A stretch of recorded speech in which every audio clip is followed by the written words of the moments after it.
Olá, meus irmãos, a paz. Estamos aqui nesse culto diferente hoje, por conta de tudo que está acontecendo na nossa cidade, no país, aliás, no mundo, né? Então a gente está hoje fazendo esse culto gravado, mas dando continuidade na nossa série de pregações em Efésios. Hoje, nós meditaremos em Efésios capítulo 4, do versículo 25 ao 32.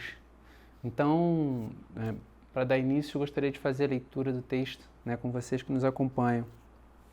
Efésios, capítulo 4, versículo 25, diz o seguinte: Portanto, cada um de vocês deve abandonar a mentira e falar a verdade ao seu próximo, pois todos somos membros de um mesmo corpo. Quando vocês ficarem irados, não pequem. Apaziguem a sua ira antes que o sol se ponha e não deem lugar ao diabo. O que furtava, não furte mais. Antes trabalhe fazendo algo de útil com as mãos para que tenham que repartir com quem tiver em necessidade. Nenhuma palavra torpe saia da boca de vocês, mas apenas a que for útil para edificar os outros, conforme a necessidade, para que conceda graça aos que a ouvem. Não entristeçam o Espírito Santo de Deus, com o qual vocês foram selados para o dia da redenção. Livrem-se de toda amargura, indignação e ira, gritaria e calúnia, bem como de toda maldade.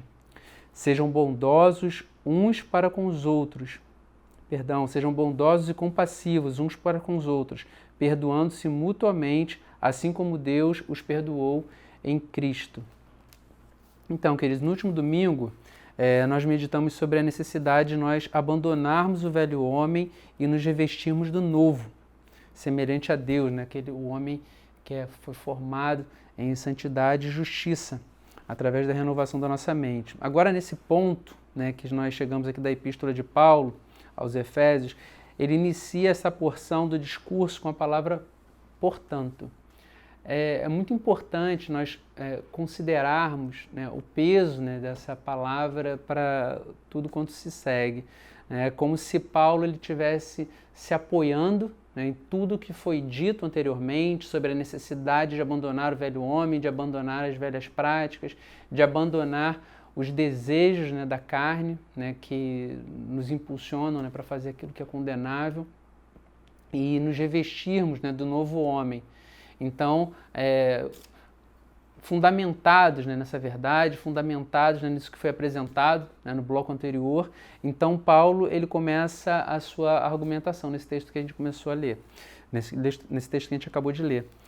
A gente não pode desconsiderar que nesse trecho, dos versículos 25 a 29, Paulo apresenta uma série de negativas. Ele diz, não mintam, não pequem quando se irarem, não furtem, não digam palavras torpes.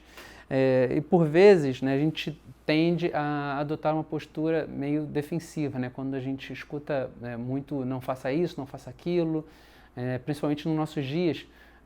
Somos muito questionadores, então a suspeita de pessoas que possam estar manipulando quem somos, nossas vontades, parece que consiste em manipulação de consciência. Entretanto, nós não podemos negar que a mensagem bíblica apresenta muitas negativas. Não matem, não furtem, não cobicem. Então, isso é muito presente nas Sagradas Escrituras. Vamos fazer o seguinte, vamos parar um pouquinho nessa nossa meditação sobre o que Paulo está falando e vamos analisar o momento, o contexto que a gente está vivendo hoje. Hoje, no mundo, a gente está vivendo uma certa apreensão por conta do Covid-19, o coronavírus.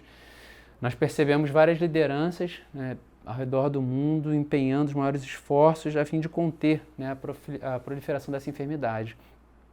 As recomendações consistem em não estar em ambientes de muitas aglomerações, não beijar, não abraçar, não apertar as mãos, enfim, existem uma série de nãos que estão sendo apresentados hoje. Empresas estão se reorganizando para se adequar às demandas desse momento, tudo que está sendo preconizado pelas autoridades públicas. Ou seja, é uma série de cuidados importantes e necessários para o contexto atual, para o momento atual que a gente está vivendo. Mas a gente não pode negar que conduzir a nossa vida inteira pautada por essa série de nãos, imagine, né, a gente viver, né, o restante da vida assim, né, não abraçar, não estar em grandes aglomerações, não ir para tal lugar, não fazer tal coisa. Então tudo isso restringiria em muito, né, a qualidade da nossa existência. Então a gente traçando uma analogia, né, para aquilo que está sendo apresentado pelo apóstolo Paulo, se nós entendêssemos a nossa vida apenas como uma série de nãos, a gente viveria uma vida um tanto quanto asséptica, né? Imagina, você chegando no fim da tua existência e chegando à conclusão, né, que você não fez nada disso que o apóstolo Paulo está orientando que não seja feito. Né? Você não mentiu, você não disse palavras torpes, você não pecou em momentos de ira, não furtou, contudo, você não fez nada de positivo. Certamente, né, você não teria do que ser acusado, você não teria feito nada condenável, mas você também não teria feito nada de louvável. Né? A tua vida teria sido um zero existencial. Então, o convite do apóstolo Paulo, tomando por base aquele nosso portanto, né, que a gente falou logo lá no início, não é simplesmente que nós não pratiquemos coisas, mas ele nos convida a fazer aquilo que é inerente à nova existência, em santidade e em verdade. Paulo ele nos convida a praticarmos, né, a adotarmos um novo estilo de vida que, em fazendo isso, aquilo que é condenável, aquilo que é pecaminoso, automaticamente será abandonado. Ou seja, não significa apenas não mentir. Significa, sim, abraçar a verdade nas nossas relações, no contato que nós temos com outras pessoas. Sejam transparentes. Você poder lidar com o outro a ponto da pessoa com a qual, né, do seu interlocutor, da pessoa com a qual você interage, com a qual você se relaciona, essa pessoa sentir que está num relacionamento leve. Né? Isso é libertador. É muito bom a gente poder estar com pessoas com as quais a gente não precisa o tempo todo estar avaliando a veracidade de tudo que está sendo dito. Se existem segundas intenções nos relacionamentos, né? Se aquela pessoa está sendo verdadeiramente transparente no contato. Acho que não existe uma palavra que melhor defina. Então, eu já tive a oportunidade de conversar com gente que parece que está empenhada o tempo todo em buscar informações nas entrelinhas, como se essas entrelinhas existissem. Está o tempo todo se protegendo. Então isso é ruim, porque aponta para duas realidades. Ou essa pessoa foi extremamente magoada, ferida, e passou a partir de então a apresentar uma postura defensiva, né, de se resguardar, ou é alguém que está predisposto a traçar relacionamentos superficiais, que não quer se expor, né, que não está aberta a ter um relacionamento transparente, a mostrar de verdade quem ela é, né? Enfim, por uma série de motivações. Mas trata-se de pessoas que não querem traçar um relacionamento de verdade. Paulo ele nos diz, né, que a gente deve se relacionar em verdade, porque todos nós somos membros de um só corpo. Não faz sentido eu mentir para aquele que é membro do mesmo corpo que eu sou. Então, Paulo aponta para o fato que, em fazendo isso, automaticamente a gente vai estar excluindo, extirpando a mentira do nosso meio. Em seguida, ele diz, né, para que nós não devemos, quando a gente se irar, nós não devemos dar lugar ao pecado. É importante a gente ressaltar que Paulo aqui, ele não está dizendo se você se irar. Paulo, ele considera uma verdade que chegará o momento em que você vai experimentar a ira no seu coração. A ira faz parte de quem nós somos. Né? Nós fomos feitos à imagem e semelhança de um Deus que as Sagradas Escrituras apontam que em um momento ou outro ele manifesta a sua ira. É certo, sim, que trata-se de uma ira justa, uma ira que se manifesta contra o pecado, contra a iniquidade.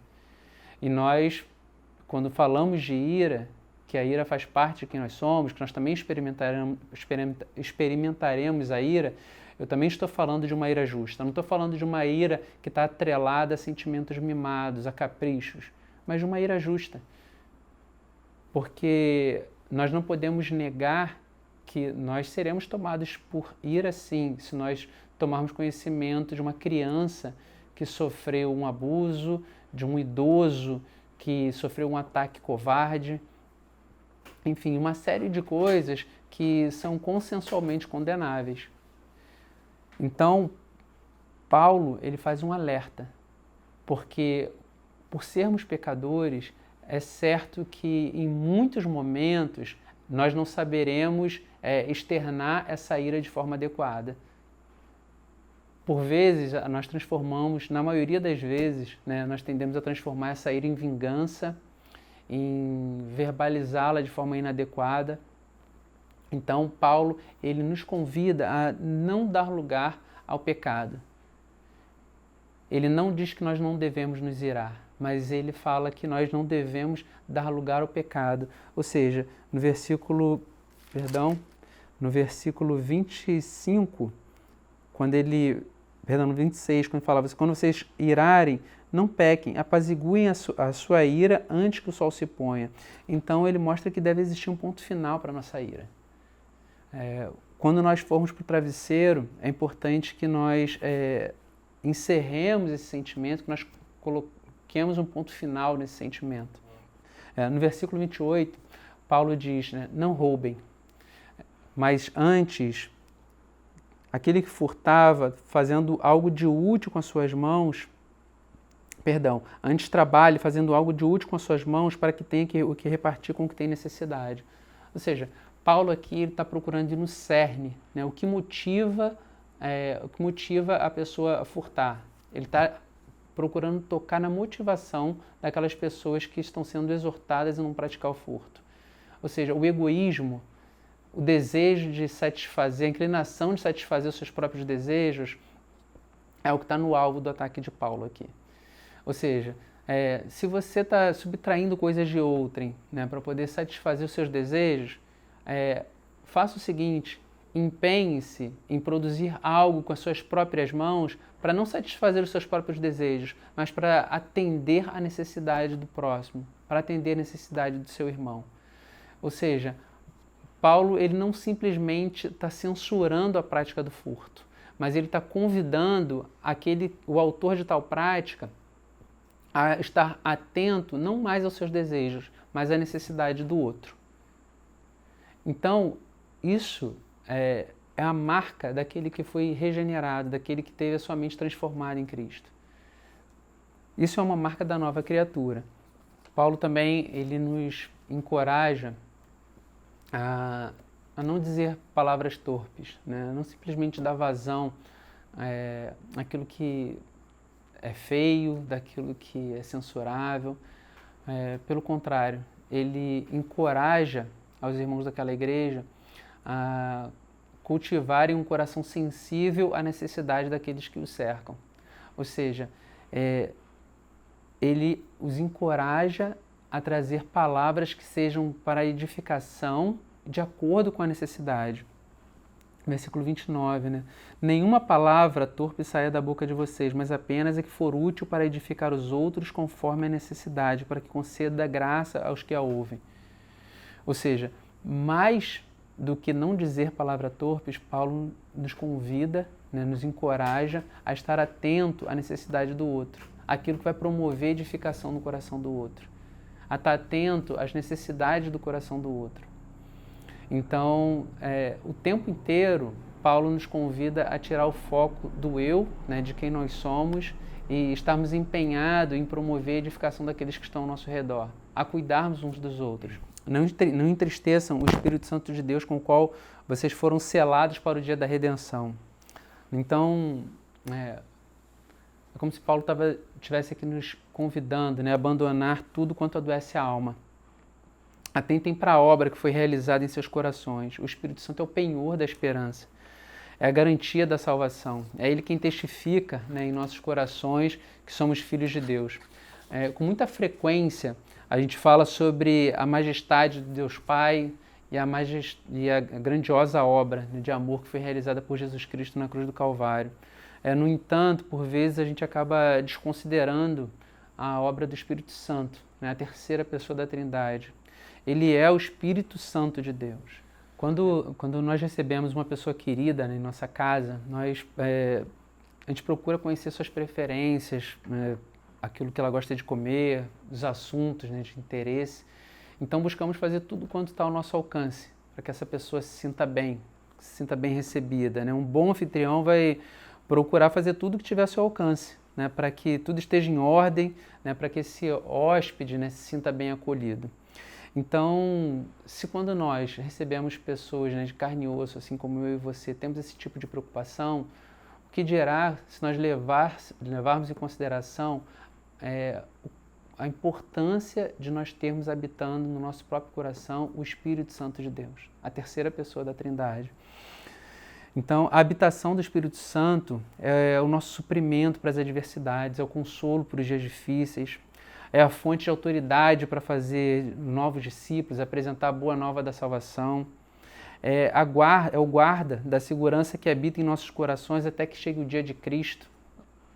Então, fazê-lo coabitar, né, com aquilo que é condenável significa submeter o santo, né, o divino hóspede, ao contato com aquilo que levou Cristo à cruz do Calvário.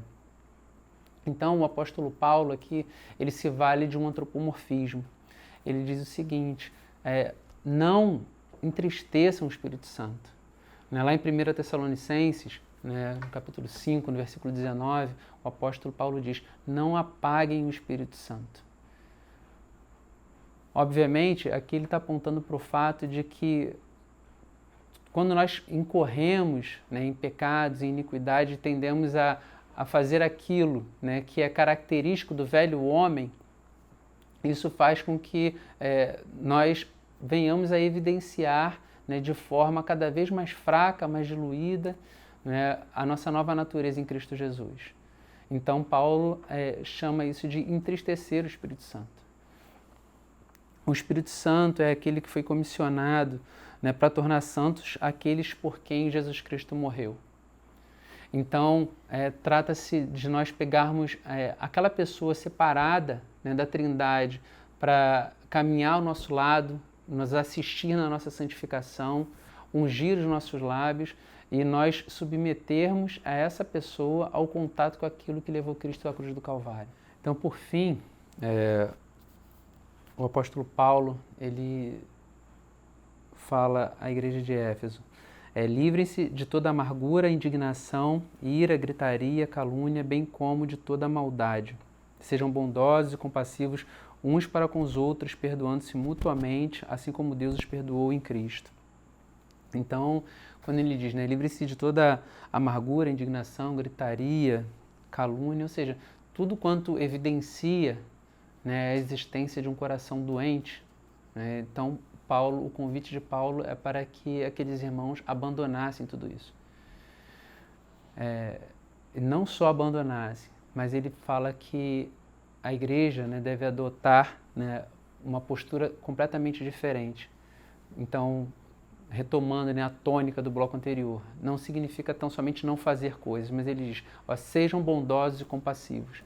A palavra que para a gente é traduzida, né, como ser compassivo, né, ter compaixão, é como se fosse um remover de vísceras. Não é simplesmente um sentimento, não é ter pena, né? Ser compassivo é você experimentar visceralmente a dor do outro.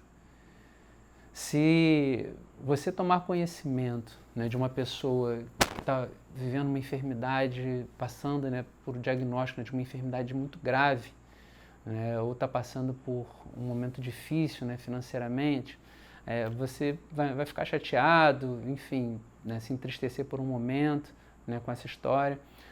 Contudo, se você chegar em casa e receber a notícia que é alguém da sua família, que é seu filho, né, que é sua esposa, que é o seu marido, que é seu pai, né, sua mãe, a pessoa que recebeu esse diagnóstico de uma enfermidade muito grave, você vai ter uma experiência corporal com essa informação.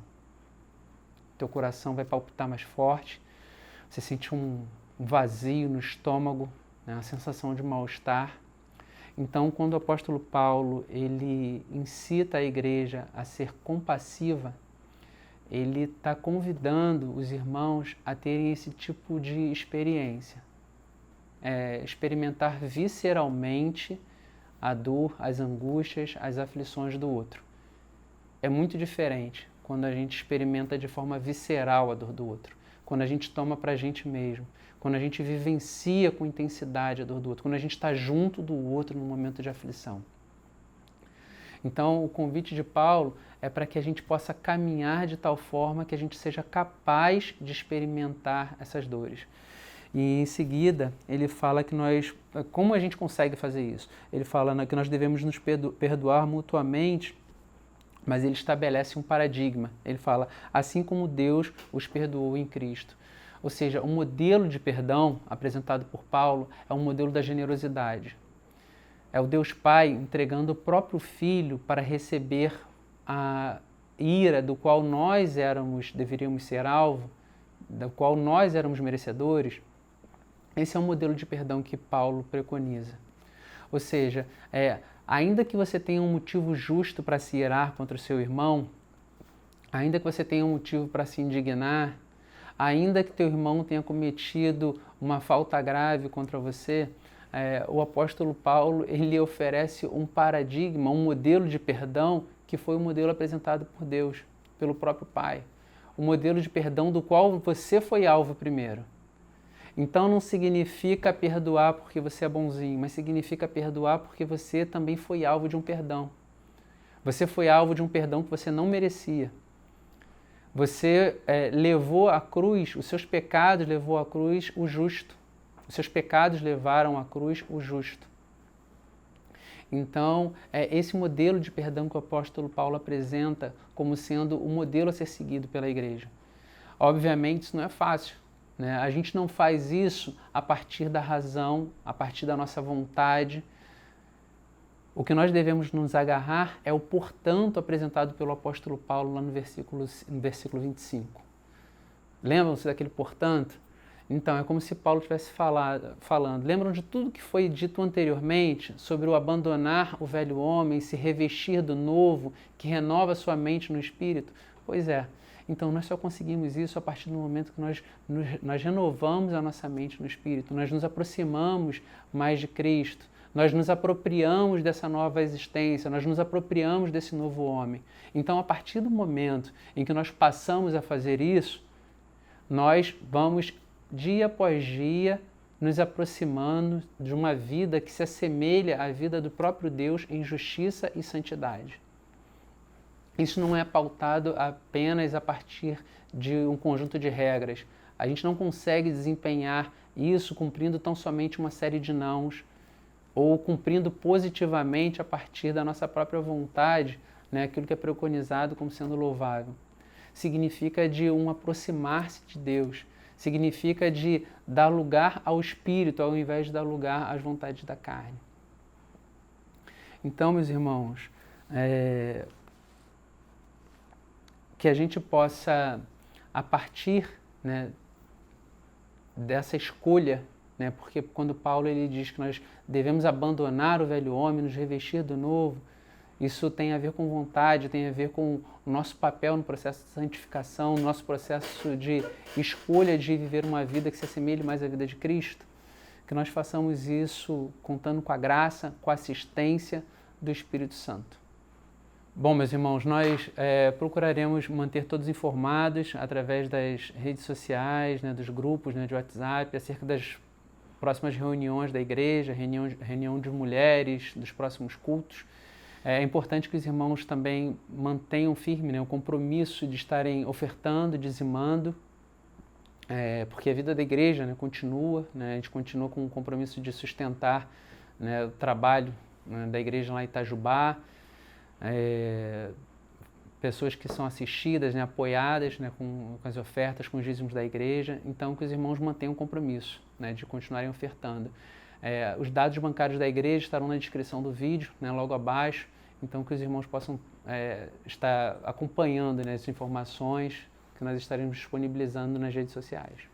Que Deus a todos abençoe, tenham todos uma excelente semana e que a gente possa ter moderação, né, para lidar com todas essas informações, sem pânico, confiando acima de tudo, né, que as nossas vidas, né, estão guardadas pelo Senhor. Que a gente não deixe que a ansiedade, né, que esse pânico generalizado, né, possa se assenhorar, né, do nosso coração. Tá certo? Que Deus abençoe, irmãos.